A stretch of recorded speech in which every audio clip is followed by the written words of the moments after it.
Entonces aquí está la primera conexión relevante entre la fe cristiana y la cultura pagana de Grecia.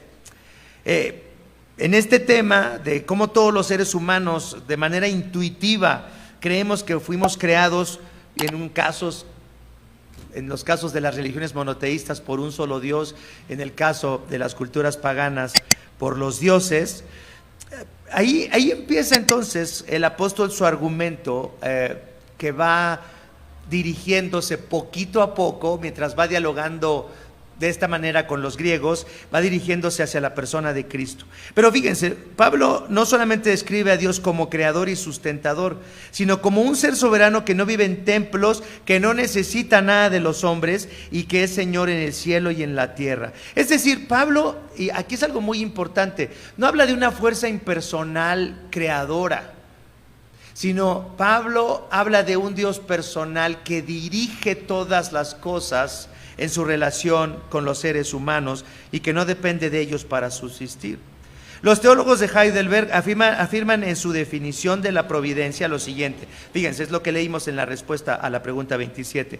Dice, la providencia, dicen los teólogos de Heidelberg, es el poder del Dios omnisciente, del Dios omnipotente y presente en todo lugar, por el cual sustenta y gobierna el cielo, la tierra y todas las criaturas. ¿Qué es la providencia? Es el poder de Dios omnipotente y presente en todo lugar, por el cual sustenta y gobierna el cielo, la tierra y todas las criaturas.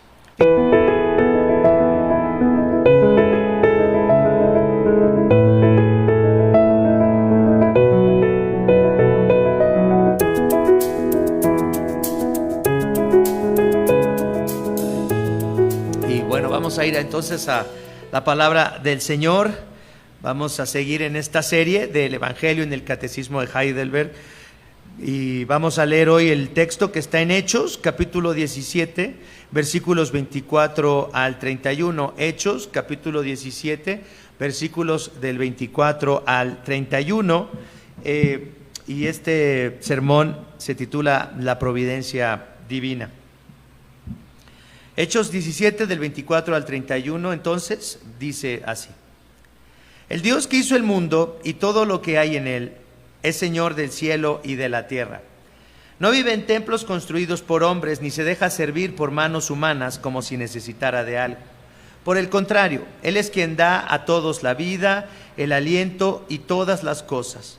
Y de un solo hombre hizo todas las naciones, para que habitaran toda la tierra, y determinó los periodos de su historia y las fronteras de sus territorios. Esto lo hizo Dios para que todos lo busquen, y aunque sea a tientas lo encuentren. En verdad, Él no está lejos de ninguno de nosotros, puesto que en Él vivimos, nos movemos y existimos. Como algunos de sus propios poetas griegos han dicho, de Él somos descendientes. Por tanto, siendo descendientes de Dios, no debemos pensar que la divinidad sea como el oro, la plata o la piedra, esculturas hechas como resultado del ingenio y de la destreza del ser humano. Pues bien, Dios pasó por alto aquellos tiempos de tal ignorancia, pero ahora manda a todos, en todas partes, que se arrepientan. Y Él ha fijado un día en que juzgará al mundo con justicia por medio del hombre que ha designado. De ello ha dado pruebas a todos al levantarlos de entre los muertos. Esta es la palabra del Señor en la que vamos a meditar. Y entonces hoy continuamos en esta parte del Catecismo de Heidelberg, en donde se nos explica la estructura trinitaria del credo apostólico y sus implicaciones. La semana pasada hablamos de Dios, el Padre creador de todo lo que existe, y Rodrigo nos enfocó en la bendición que tenemos de haber sido adoptados por ese Padre y que ahora seamos sus hijos. Qué bendición poder llamar Padre al Creador de todas las cosas. Y entonces hoy vamos a continuar con las preguntas del Catecismo que nos llevan a reflexionar sobre cómo Dios no solamente ha creado todas las cosas, cómo ha creado el mundo, el universo y nos ha creado a nosotros, pero vamos a reflexionar sobre cómo Dios, en estas preguntas del Catecismo, sobre cómo Dios también sustenta la creación en el presente, da la vida y tiene el control de todo lo que ocurre en el universo. Y es a ese control y a ese gobierno de Dios al que los teólogos llaman la providencia de Dios. Así es que vamos a hablar hoy sobre la providencia de Dios, y la pregunta 27 del catecismo dice: ¿qué es la providencia de Dios? Y la respuesta es el poder de Dios omnipotente y presente en todo lugar, por el cual sustenta y gobierna el cielo, la tierra y todas las criaturas. De tal manera que todo lo que la tierra produce, la lluvia y la sequía, la fertilidad y la esterilidad, la comida y la bebida, la salud y la enfermedad, riquezas y pobrezas, y finalmente todas las cosas no acontecen sin razón alguna como por azar, sino por su consejo y voluntad paternal. Esto es lo que Pablo retoma en este pasaje de Hechos, cuando Pablo está en Atenas, en este famoso pasaje, cuando Pablo está en Atenas y está entrando en un diálogo con los griegos, con estos griegos que les encanta estar filosofando, que les encanta estar estudiando cosas nuevas. Es ahí, en ese contexto, en el que Pablo empieza a hablar de algo que es muy común para todas las culturas, para todos los seres humanos, y es el hecho de que todos reconocemos que Dios es el creador de todas las cosas, que tenemos un origen divino, pero también que Dios tiene el control de todas las cosas. Y entonces dice Pablo en Hechos 17, 24 y 25. Esto es lo que Pablo con lo que Pablo empieza a conectar con esta cultura pagana de Atenas. Dice: el Dios que hizo el mundo y todo lo que hay en él es Señor del cielo y de la tierra. No vive en templos construidos por hombres, ni se deja servir por manos humanas como si necesitara de algo. Por el contrario, Él es quien da a todos la vida, el aliento y todas las cosas. Entonces aquí está la primera conexión relevante entre la fe cristiana y la cultura pagana de Grecia. En este tema de cómo todos los seres humanos de manera intuitiva creemos que fuimos creados, en los casos de las religiones monoteístas, por un solo Dios, en el caso de las culturas paganas, por los dioses. Ahí empieza entonces el apóstol su argumento, que va dirigiéndose poquito a poco, mientras va dialogando de esta manera con los griegos, va dirigiéndose hacia la persona de Cristo. Pero fíjense, Pablo no solamente describe a Dios como creador y sustentador, sino como un ser soberano que no vive en templos, que no necesita nada de los hombres y que es Señor en el cielo y en la tierra. Es decir, Pablo, y aquí es algo muy importante, no habla de una fuerza impersonal creadora, sino Pablo habla de un Dios personal que dirige todas las cosas en su relación con los seres humanos y que no depende de ellos para subsistir. Los teólogos de Heidelberg afirman en su definición de la providencia lo siguiente. Fíjense, es lo que leímos en la respuesta a la pregunta 27. Dice: la providencia, dicen los teólogos de Heidelberg, es el poder del Dios del Dios omnipotente y presente en todo lugar, por el cual sustenta y gobierna el cielo, la tierra y todas las criaturas. ¿Qué es la providencia? Es el poder de Dios omnipotente y presente en todo lugar, por el cual sustenta y gobierna el cielo, la tierra y todas las criaturas. Fíjense cuáles son los textos bíblicos que utilizan los teólogos de Heidelberg para explicar esto. ¿De dónde sacan esta idea de este Dios omnipotente, omnisciente, que sustenta y gobierna el cielo, la tierra y a todas las criaturas? Dice Jeremías 23, versículos 23 al 24. Jeremías 23, del 23 al 24. Si pueden, vayan a sus Biblias. ¿Qué texto indiscutible de la soberanía y control de Dios? Dice: ¿soy acaso Dios solo de cerca? ¿No soy Dios también de lejos? Es decir, no soy Dios en su presente, en su circunstancia, pero no soy Dios también a lo lejos. ¿No gobierno también aquellas tierras y aquellos lugares con los que ustedes ni sueñan? Afirma el Señor esto. ¿Podrá el hombre hallar un escondite donde yo no pueda encontrarlo? ¿Podrás esconderte de Dios en algún lugar del mundo, del universo? Esto afirma el Señor. ¿Y acaso no soy yo el que llena los cielos y la tierra? afirma el Señor.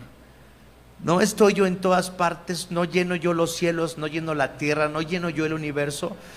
¿Hay un lugar donde Dios no esté presente? Y Daniel 4:35, Daniel 4:35, donde Dios habla de su relación con los pueblos de la tierra y dice: ninguno de los pueblos de la tierra merece ser tomado en cuenta. ¿Qué son los pueblos de la tierra? ¿Qué fueron los mayas que construyeron Tikal, o que construyeron Chichén Itzá, o Uxmal, o la pirámide de Tulum?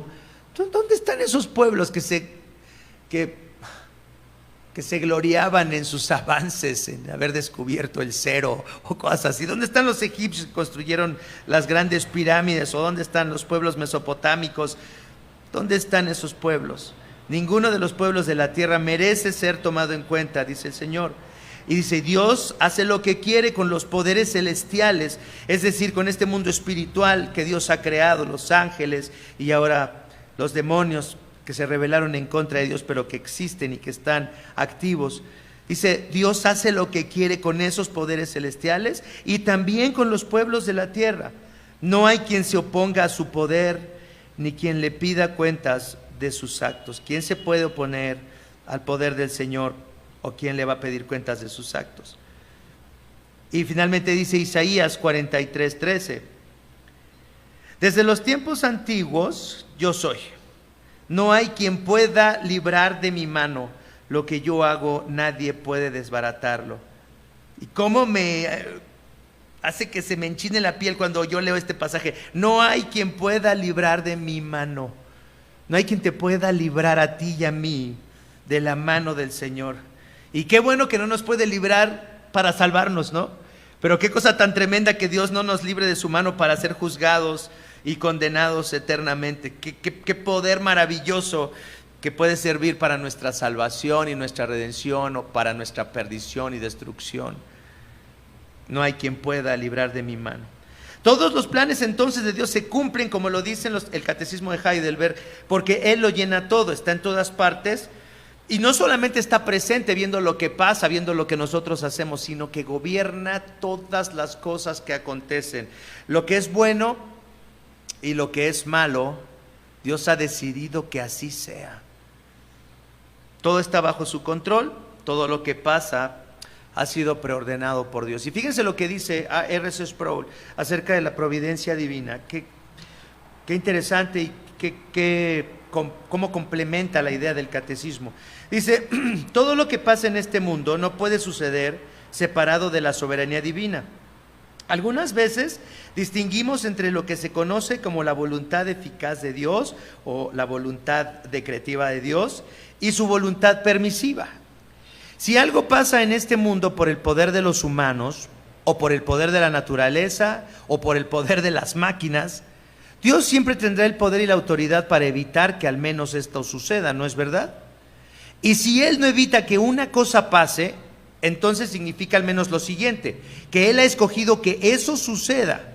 Esto no significa que el Señor, dice, aplauda o que esté a favor de todo lo que ocurre, o que Él diera su consentimiento, pero lo permite.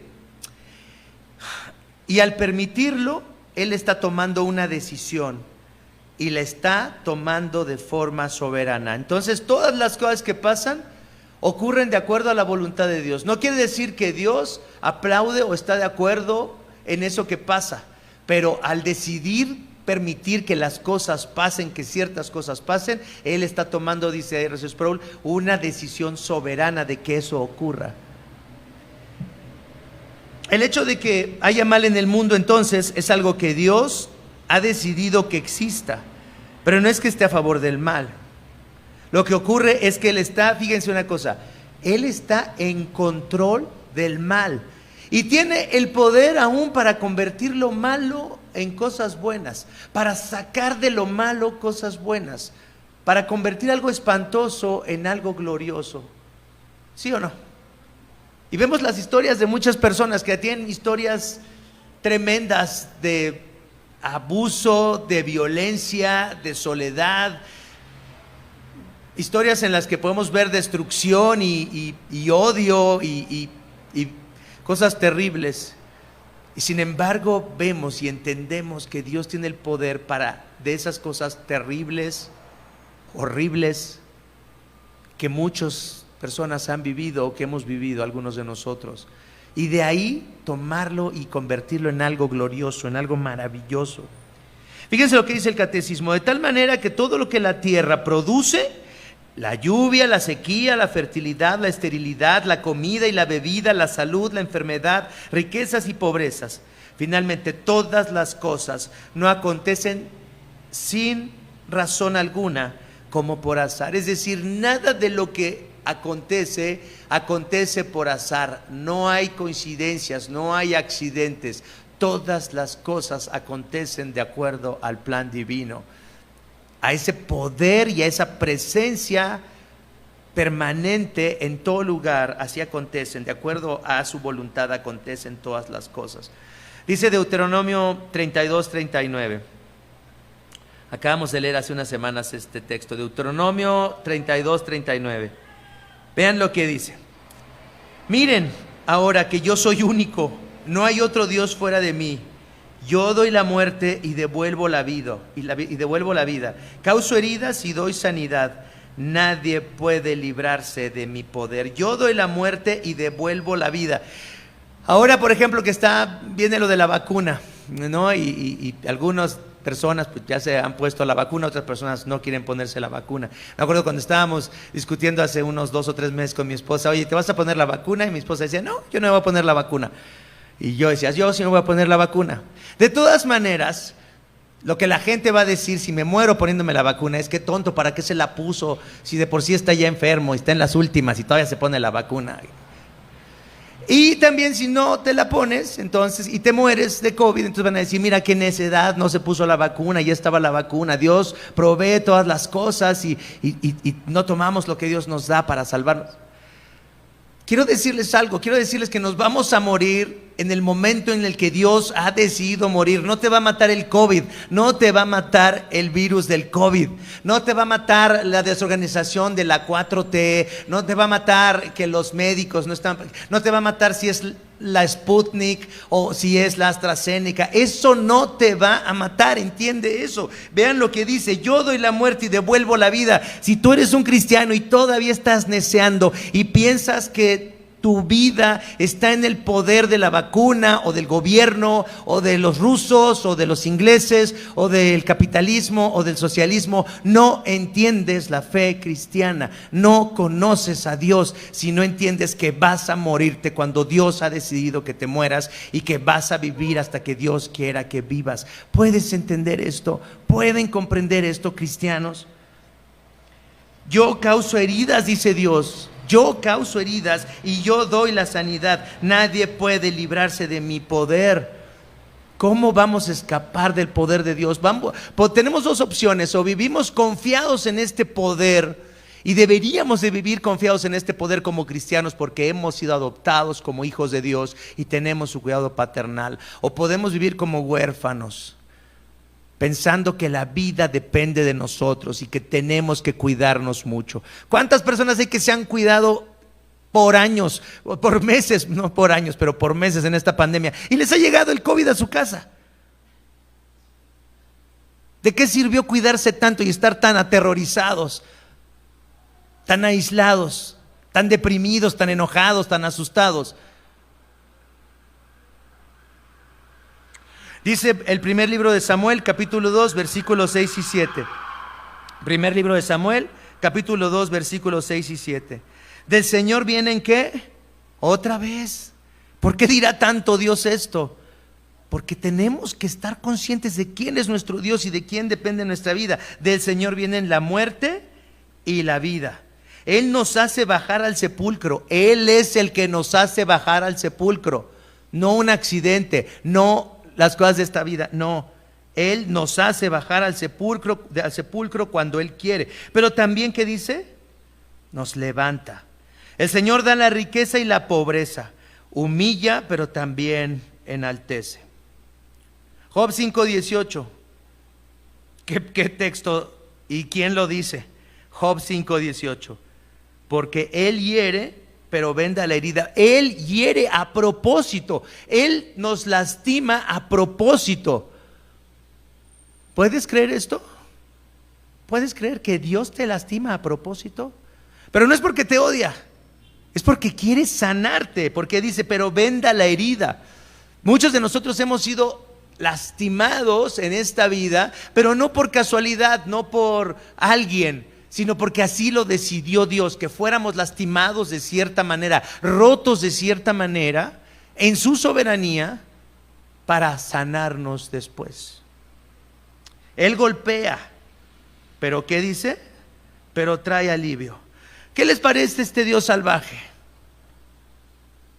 Este Dios indomable. ¿Se acuerdan de las crónicas de Narnia?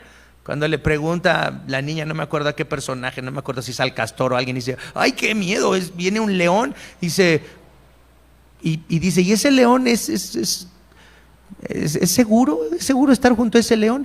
Y no me acuerdo qué es el personaje, pero no me acuerdo si es el señor castor. Y voltea y le dice, ¿sí es el castor? Y dice, ¿seguro? No, es un león.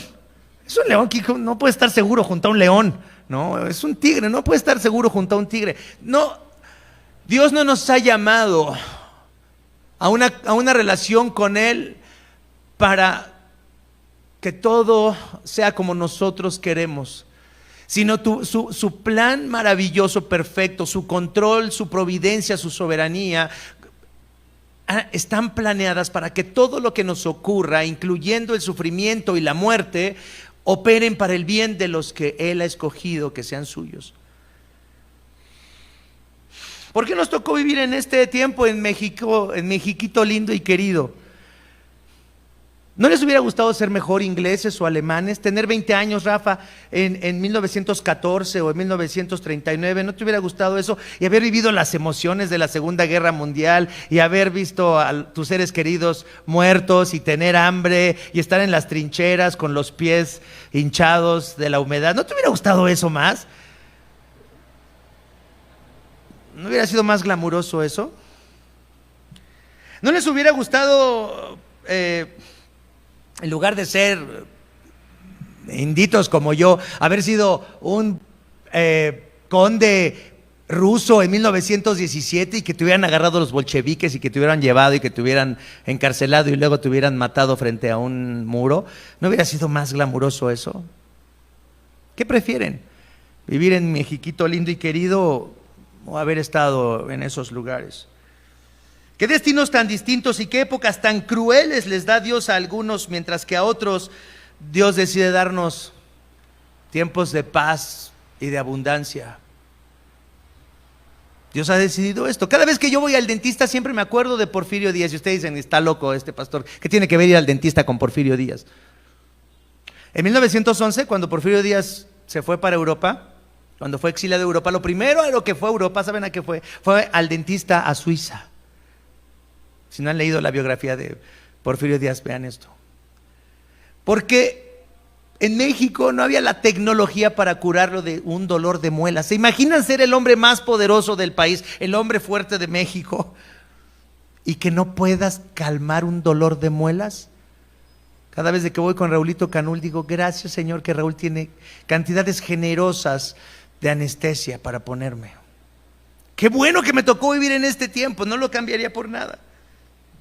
Una amiga, más bien la mamá de una persona que mi suegra conoció durante mucho tiempo, era una mujer extremadamente rica, y en los años 50, a principios de los años 50, se suicidó porque la artritis reumatoide era tan dura, tan difícil, y no había medicinas a principios de los años 50 para calmar el dolor, que no pudo soportar más y se suicidó.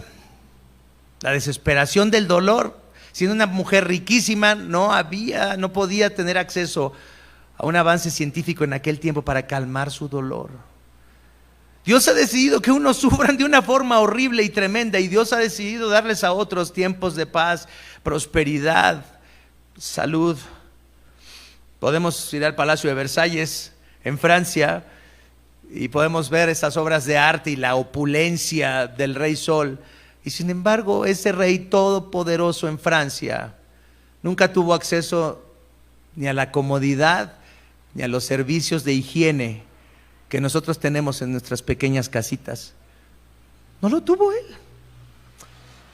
Dice Hechos 17, versículo 26, fíjense lo que dice, el argumento de Pablo cuando habla de este Dios que no necesita de nada. Dice, de un solo hombre hizo todas las naciones para que habitaran toda la tierra, y determinó los periodos de su historia y las fronteras de sus territorios. Él ha decidido a dónde naces, cuál es tu historia, el tiempo que te toque vivir. Él lo ha decidido. Dios ha decidido darnos a cada uno de nosotros distintos tiempos. Y hasta ahora estoy muy agradecido con el Señor de que me haya permitido vivir en este tiempo, en este lugar. Qué bendición el tiempo que nos ha tocado vivir algunos de nosotros, pero eso solo es la manifestación de una decisión de Dios de habernos puesto en un cierto lugar, en un territorio, en un cierto tiempo, y ahí trabajar con nosotros, y ahí darse a conocer a nosotros. Si alguno de ustedes tuvo buenos padres, qué bendición, otros no. Si alguno de ustedes es inteligente, qué bueno, otros no. Si algunos de ustedes son personas hermosas, otros no. Si han gozado de salud o si han logrado algún éxito en algo, tienen que reconocer que nada de eso es algo que ustedes han conseguido, sino es la manifestación del plan de Dios para todos. Para los que conocemos a Dios por medio de Jesucristo y conocemos su palabra, y también para los que no conocen a Dios y no conocen su palabra y no conocen o rechazan a Cristo como su Señor y su Salvador, como eran estos atenienses a los que Pablo les estaba hablando ahí. El plan de Dios para la humanidad es que gente de todas las naciones puedan conocerle. Fíjense lo que sigue diciendo Pablo en este argumento, en Hechos 17, pero ahora los versículos 27 y 28. Fíjense cómo se va construyendo este argumento hacia la necesidad de conocer a Dios. Es decir, el plan de Dios, el hecho de que Dios soberanamente ponga a unos en un tiempo, a otros en otro tiempo, a unos en un lugar geográfico y a otros en otro lugar geográfico, a unos en pobreza, a otros en riqueza, a unos en salud, a otros en enfermedad, tiene un propósito. ¿Qué dice Pablo? Esto lo hizo Dios para que todos, ¿qué? Lo busquen, y aunque sea a tientas lo encuentren. En verdad, Él no está lejos de ninguno de nosotros, puesto que en Él vivimos, nos movemos y existimos. Todas las cosas no acontecen sin razón alguna, como por azar, dice el catecismo. No, acontecen porque Dios quiere que lo conozcamos. Y al cerrar este párrafo, los teólogos de Heidelberg nos recuerdan lo que vimos en el sermón pasado, que para un cristiano Dios no es solamente omnipresente y omnipotente, sino que para un cristiano ese Dios soberano y todopoderoso ahora, por medio de Cristo, por medio de su vida, de su muerte y de su resurrección, por medio de nuestra fe puesta en la obra de Cristo, hemos sido adoptados. Y entonces todas las cosas acontecen, dicen los teólogos de Heidelberg, por el consejo paternal de Dios. ¿Para quiénes? Para nosotros los cristianos, para nosotros los que estamos en Cristo, para conocerle y que tengamos una esperanza firme, que nada nos pueda mover al estar en Cristo, ninguna circunstancia, ningún sufrimiento, no que no sintamos el dolor, no que no experimentemos la agonía del dolor, pero para que tengamos una esperanza firme. Y esto es lo que se explica en la siguiente pregunta del catecismo, que es la pregunta 28. Dice la pregunta 28: ¿qué utilidad tiene para nosotros este conocimiento de la creación y providencia divina? ¿De qué te sirve conocer esta doctrina de la providencia divina? Nada más para que sepas más doctrinas, para que tengas muchas doctrinas en tu mente. Fíjense lo que dice: para que en toda adversidad, fíjense, pongan mucha atención, tengamos paciencia. Esa es la primera utilidad que debería tener para nosotros el conocer la providencia de Dios. Que en toda adversidad tengamos paciencia, que soportemos la adversidad. Y número 2, y en la prosperidad seamos agradecidos y tengamos puesta en el futuro toda nuestra esperanza en Dios, nuestro Padre fidelísimo, sabiendo con certeza que no hay cosa que nos pueda apartar de su amor, pues todas las criaturas están sujetas a su poder, de tal manera que no pueden hacer nada sin su voluntad. ¿De qué nos sirve entonces conocer la doctrina de la providencia de Dios? En primer lugar, dice el catecismo, para que en tiempos de adversidad tengas paciencia. Ser cristiano es entender que Dios te ama tanto que intercambió la vida de su Hijo Jesucristo por ti para salvarte. Entonces, ser cristiano es entender que tenemos acceso al amor de Dios, a un amor tan inmenso que fue capaz de hacer eso por nosotros. Y si entiendes como cristiano que Dios te ha salvado por medio de su Hijo, si entiendes que Dios está a favor tuyo, entonces puedes entender que todas las cosas que Dios ha establecido para que pasen en tu vida son una muestra de su amor. ¿De verdad ustedes creen esto? ¿Creen ustedes que todo lo que Dios ha hecho en su vida, todas las cosas, las más locas que les han pasado, o las más duras que les han pasado, o las más vergonzosas que han experimentado, les han ocurrido para su bien? ¿Sí creen esto? Si estás en Cristo, tienes que creer esto.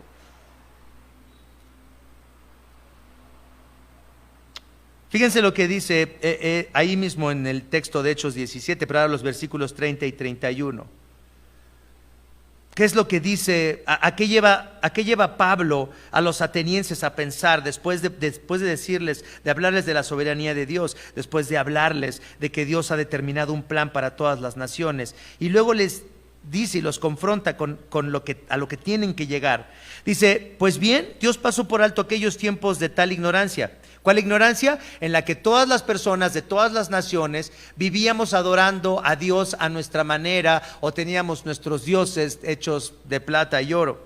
Y dice, Dios ya pasó por alto aquellos tiempos de esa ignorancia, pero ahora manda a todos en todas partes a que se arrepientan. Y Él ha fijado un día en que juzgará al mundo con justicia por medio del hombre que ha designado. ¿Quién es ese hombre que Dios ha designado? ¿Quién es? Es Cristo, es Jesús, el hombre que ha designado para juzgar al mundo, y de ello ha dado pruebas a todos de que Él es el hombre designado a levantarlo de entre los muertos. Si esta es tu fe, entonces debes comprender que la providencia divina es una implicación del Evangelio. Tienes que entender entonces que todo lo que Dios ha planeado que te ocurra es una implicación del Evangelio. Dios te ha salvado, Dios te ha amado, Dios te ha perdonado, Dios te ha reconciliado, Cristo nos ha reconciliado con el Padre. Encontramos la salvación en la vida, muerte y resurrección de Cristo. Y entonces, ¿para qué?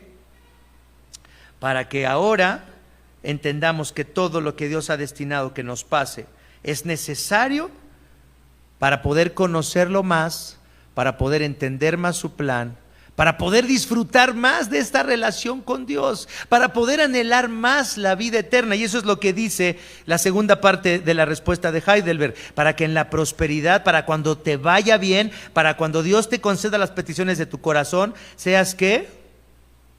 Agradecido. Entonces, paciente en el sufrimiento y agradecido cuando nos vaya bien. Fíjate, el agradecimiento es la forma en la que Dios ha decidido que no nos enfoquemos en las cosas de este mundo. Puedo estar viendo a mi bebé ahí en su cuna y puedo decir qué cosa tan maravillosa y qué cosa tan preciosa.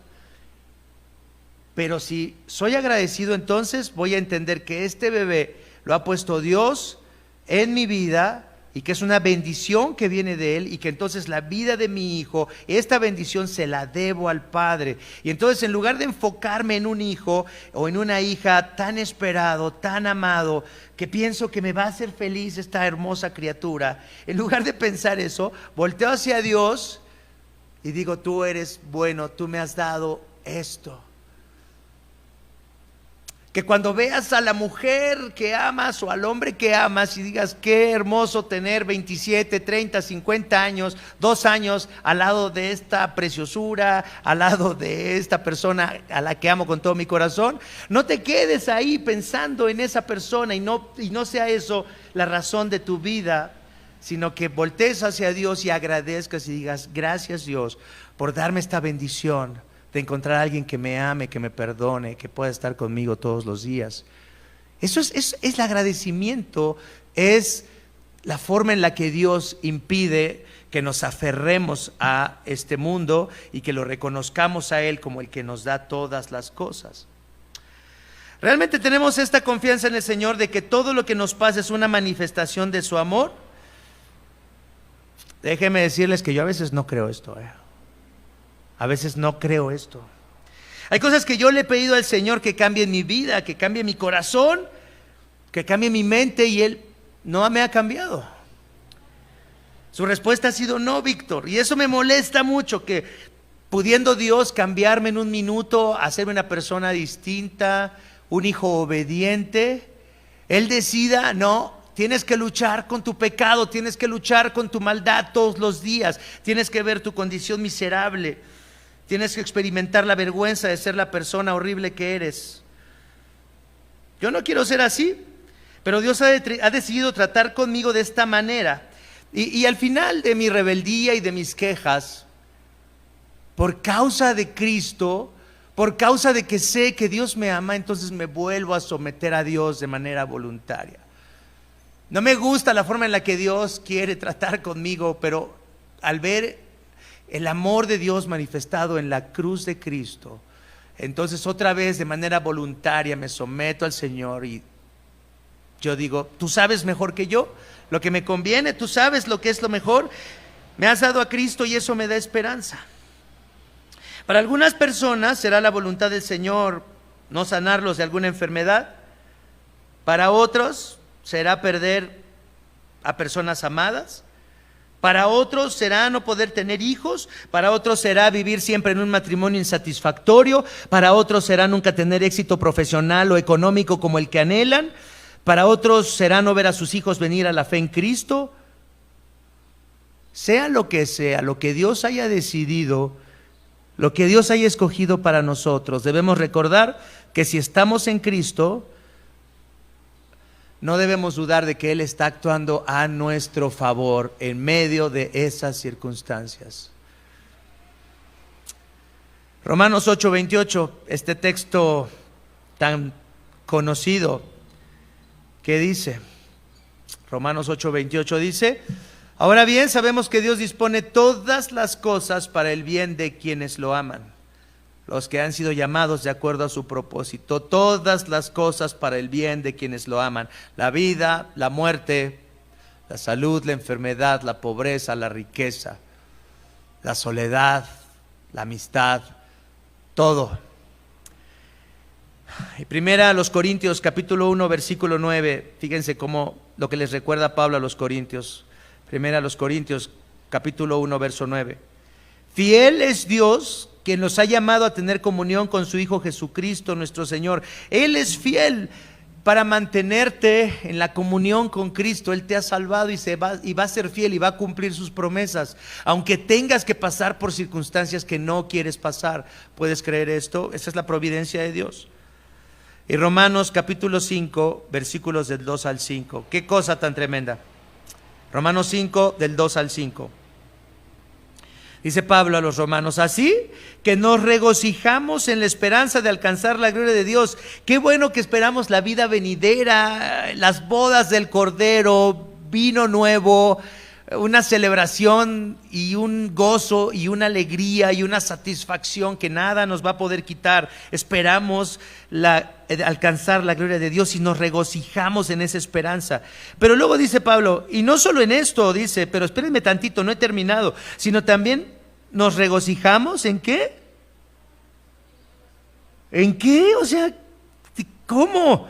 Sí, nos regocijamos, dice Pablo, en nuestros sufrimientos. Yo no sé si ustedes han sufrido, pero a mí me cuesta mucho trabajo encontrar gozo en medio del sufrimiento y de mi desesperación.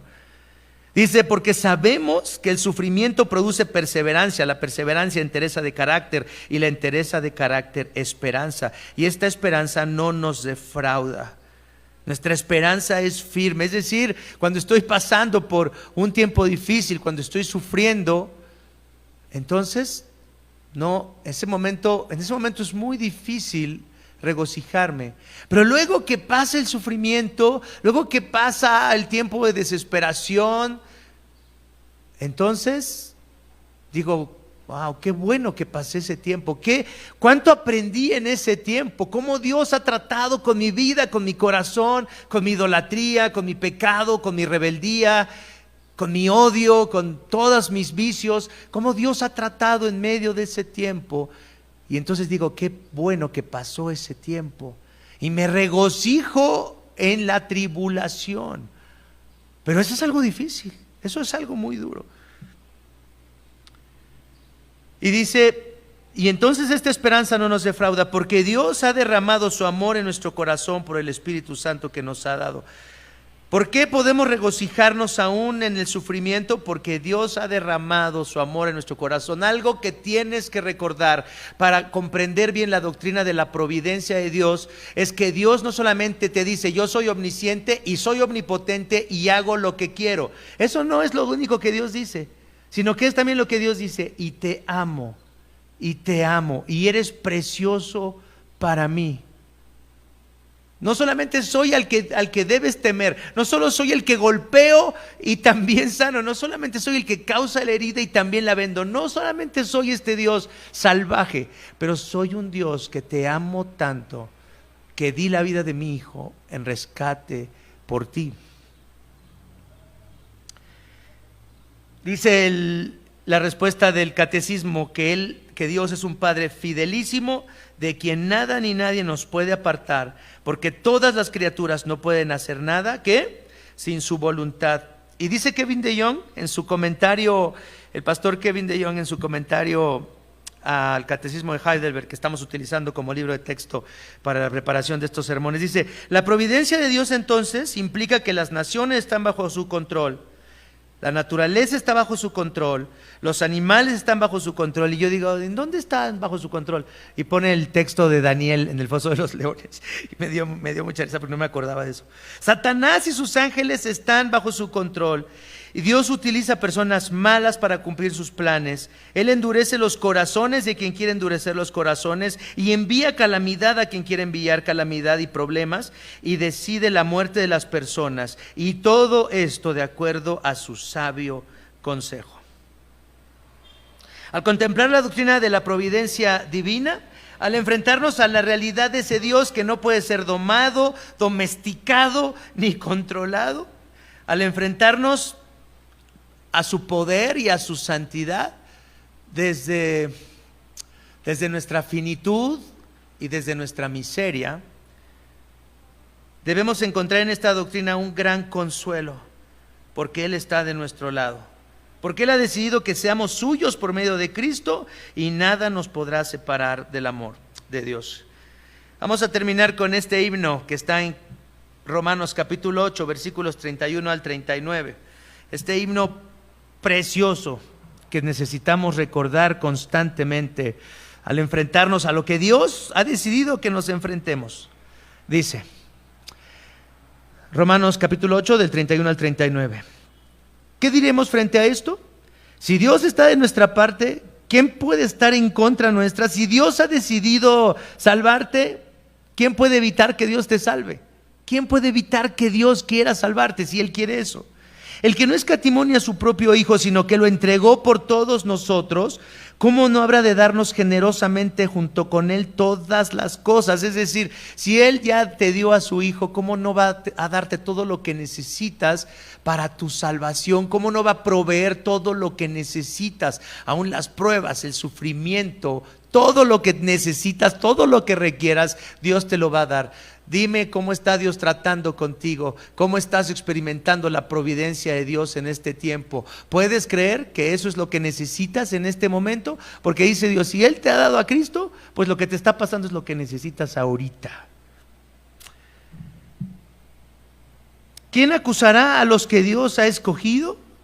Si Dios es el que se ha decidido perdonar, ¿quién me puede acusar o quién te puede acusar a ti? Si Dios sabe lo que eres, si Dios sabe cuáles son tus pecados, si Dios sabe cuáles son mis pecados, ¿quién me va a acusar delante de Dios si Él ya sabe quién es Víctor Cruz y ha decidido perdonarme? ¿Quién me condenará? Si Cristo Jesús es el que murió e incluso resucitó y está a la derecha de Dios e intercede por nosotros.